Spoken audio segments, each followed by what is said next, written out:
আজকে আমরা অত্যন্ত খুশি। আমরা বাংলাদেশ সোসাইটি আমাদের বাংলাদেশ কমিউনিটির সকল মানুষের প্রত্যাশা অনুযায়ী যে আমাদের কমিটিকে কার্যকরী কমিটি গঠন করে দিয়েছে। আমরা সম্পূর্ণ গণতান্ত্রিক প্রক্রিয়ায় আমাদের মধ্যে আমরা ট্রাস্টি বোর্ড নির্বাচিত করেছি।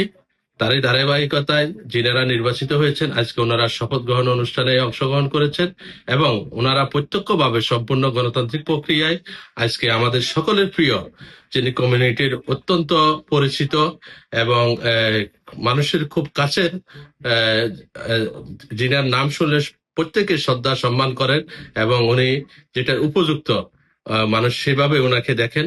আজকে সকলে মিলে ওনাকে আমাদের আগামী 2 বছরের জন্য ট্রাস্টি বোর্ডের প্রধান হিসেবে, চেয়ারম্যান হিসেবে নির্বাচিত করেছেন। আমি ট্রাস্টি বোর্ডের সকলকে ধন্যবাদ জানাই এবং অভিনন্দন জানাই আমাদের সম্মানিত ট্রাস্টি বোর্ডের চেয়ারম্যান সাহেবকে।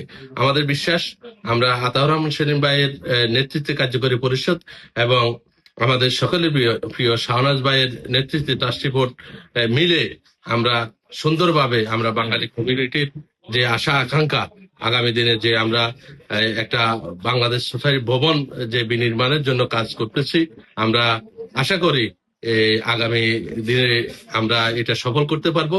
পরিশেষে সকলের সুস্বাস্থ্য কামনা করে আমরা যারা আজকে শপথ গ্রহণে উপস্থিত ছিলাম, আমরা সকলে আমরা মিলেমিশে বাংলাদেশ সোসাইটিকে একটা যুগোপযোগী সোসাইটি হিসাবে গঠন করবো ইনশাল্লাহ। ধন্যবাদ সকলকে। আসসালামু আলাইকুম।